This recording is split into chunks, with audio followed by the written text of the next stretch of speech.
Let's see, what's on the agenda today? Can't at all, we must simply start from scratch. Elton, what's wrong with it? Everything! It's a complete train wreck. The vision's not there, and there's no cohesion whatsoever. It's an original practice. It may look like it doesn't have any cohesion, but the vision will come together in the end. Impossible. We will have to redesign the entire thing. I'm thinking a little more modern touch would give this play life. Elton! We talked about this! The play was written in the 1590s, and we will perform it as such. The time frame was boring, and our audience wants excitement. What audience? Over half the town's performing in the show! And the few that aren't don't come to the theater to be rocked to sleep like a newborn baby. Elton! Look, I'm the director, and what I say goes.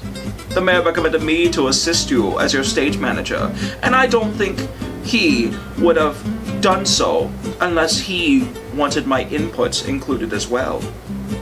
Well, we don't have time for this right now. We got a meeting with Ottis about sets in 20 minutes. I'm meeting with the Icicles for actors' notes in an hour, and then we have to stop by the lighthouse to get Pierre's input on some lighting design. Then by all means, don't let my silly little concerns slow you down. I just think that it might be helpful for our cast and designers to have a cohesive vision before giving them our input on sets and lights. Look, we'll discuss it on the way to Ottis's construction site. Happy? I'm so thrilled. What about the Renaissance? It's so outdated. It's a period piece. And you said it yourself, Shakespeare is a timeless classic. Give me 2 minutes, gentlemen, and I'll be right with you. No rush, Ottis. Take your time. What sort of design are you thinking for the set? Oh, you know, what about classic Italian villa from the Renaissance era? Since Much Ado About Nothing is set in Italy. Don't you want to go with a slightly more modern touch? How modern were you thinking? Well, my apologies for the wait, fellas. I'm just slammed with construction work right now. No problem at all, Ottis. If this set design thing gets too much, you let me know, and we'll find someone else to handle it. Oh, no problem. Truth be told, it's been a nice little break for me to work on something creative. Now I've sketched up a couple different designs, but tweaks can always be made. Since you were mentioning this piece being a classical piece, I thought classical Renaissance architecture would be the way to go. What? Ottis? This looks amazing! Awful, scrap the whole thing. Elton! Might I ask what's wrong with it? It's too old, far too outdated. I'm thinking we lean into a more modern look. Maybe some skyscrapers, or city skylines perhaps. Now hold on. That is definitely out! Now hold on.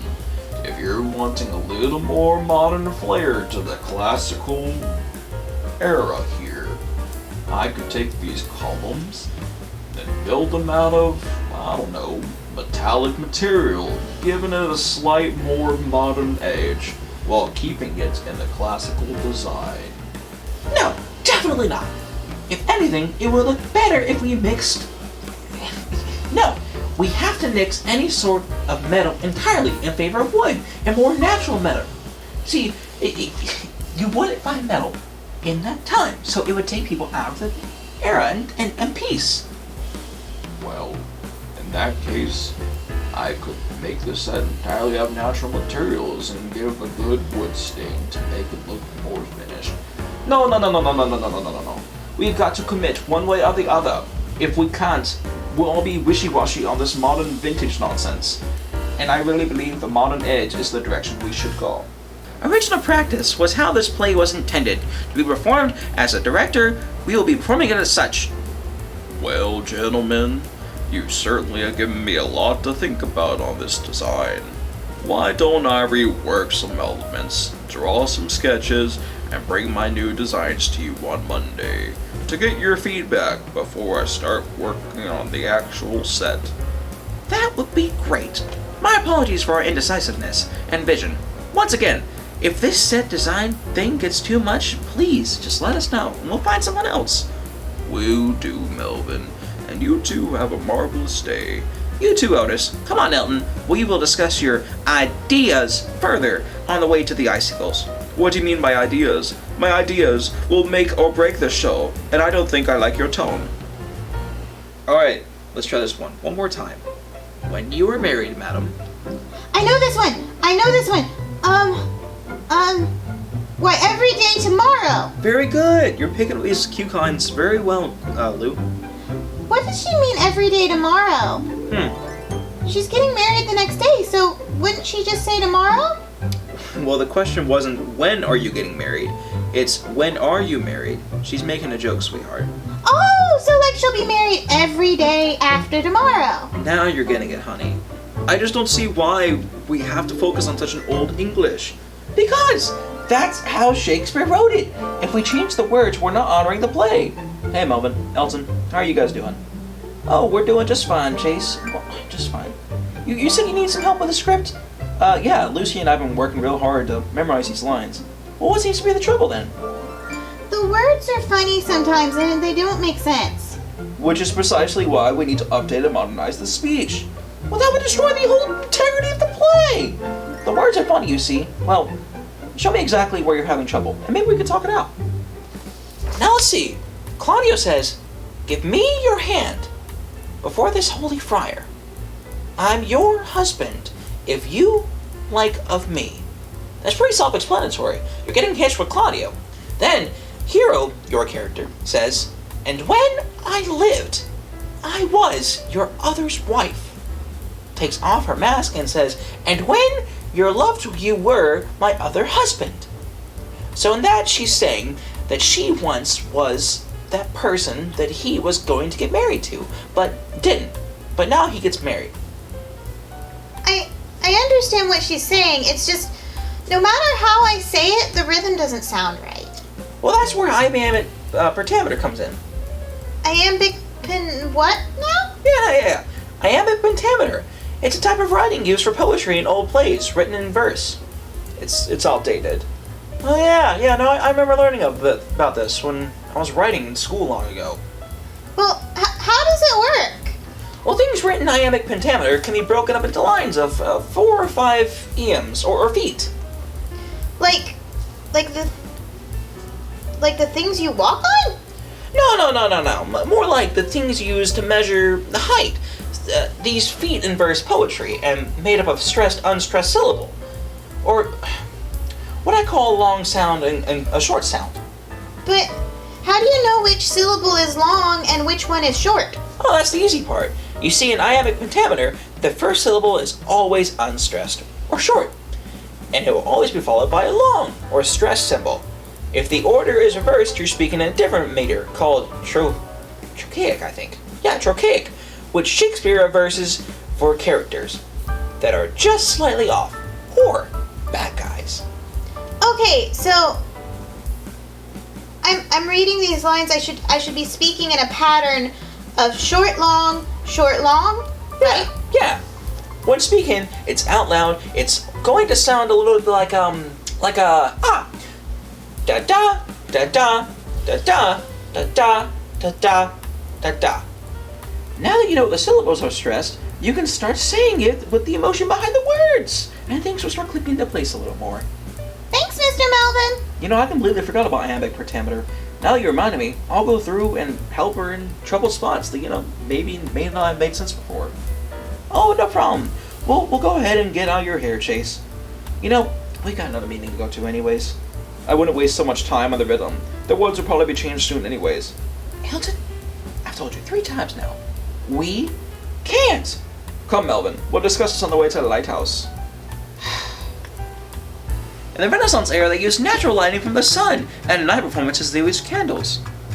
Melvin, even you should know that's a bad idea. It's a fire hazard. It's an original practice. It's dangerous. Melvin, Elton, it is a pleasure to see the both of you. You have asked me to give up every single decision and choice I have made about this show.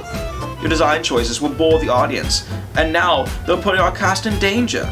Oi, lad, what's got their panties in a twist? I don't know. They came in like this. It's quite bizarre. Oh, Willum, you're such an old soul. You'll agree with me that the plays should be done with respect, just like the old plays of the craft. And Piere, you're such a stylish fellow. Certainly you'll agree that the old ways is out, and, the modern way is the way to go. Don't rope me into this with your fancy schmancy artistic differences. I've got a lighthouse to run to, so toodaloo and have at ye, whatnot. Have you two ever considered the possibility of compromising? Preposterous. To do something right, you must fully commit. I get you guys both have your opinions, believe me, I do. But I can't even count the amount of times that Willum and I haven't seen eye to eye. So, when you two have a disagreement, how do you guys come to a conclusion you're both happy with? Well, sometimes we don't. We almost always have both something to give up. That's, at the time we thought it was important and a hill that we would die on. But we have to compromise. One thing I've learned with working with Willum is that no matter how many times we have to compromise, it always works out in the end. And those things that we thought were important, that would make or break whatever we were arguing about at the time, don't seem important anymore. But how do you know what's important and what you can give slack on? Well, that's for you to assess and decide. That is ridiculous, Melvin. It's all or nothing. We either have to do modern or old-fashioned, and until we make that decision, we cannot speak on lights. So I don't see any point in us being here. So I'll see you back at the theater. Wait, Elton! We'll get you back on the lighting design here. I'm sorry about wasting your time. Oh no, it's no problem at all. Elton! Elton? Elton, you in here? On the stage, Mel. Okay, there you are. Look, Listen, you're right. And we can't make all these decisions on set and design or costumes or any of that until we come to consensus and agreement. I'm sorry, I've been so overbearing. I want your show to be a success. That's alright. I'm sorry for being so uptight and stuck in my ways as of late. I know there's some things we can compromise on. So where do we begin? Well, I think we should definitely modernize the lights. You're right. Candles are way too dangerous, and the safety of our cast comes first. In that case, I think the old English style is the way to go. We can't compromise on the playwright's intended work by twisting his words. Alright. Well, what about the set then? I still think the modern way is the way to go. But the old style's so beautiful, and it can be simplified to minimize the amount of work for Ottis. The modern can do that too. I think he was onto something with that metal. Absolutely not. No metal. This is not the Industrial Revolution, Elton. But it brings a certain edge, a je ne sais quoi. Elton? No. Let's sleep on it, and then we'll discuss this in the morning. As you wish, your great and mighty dictator.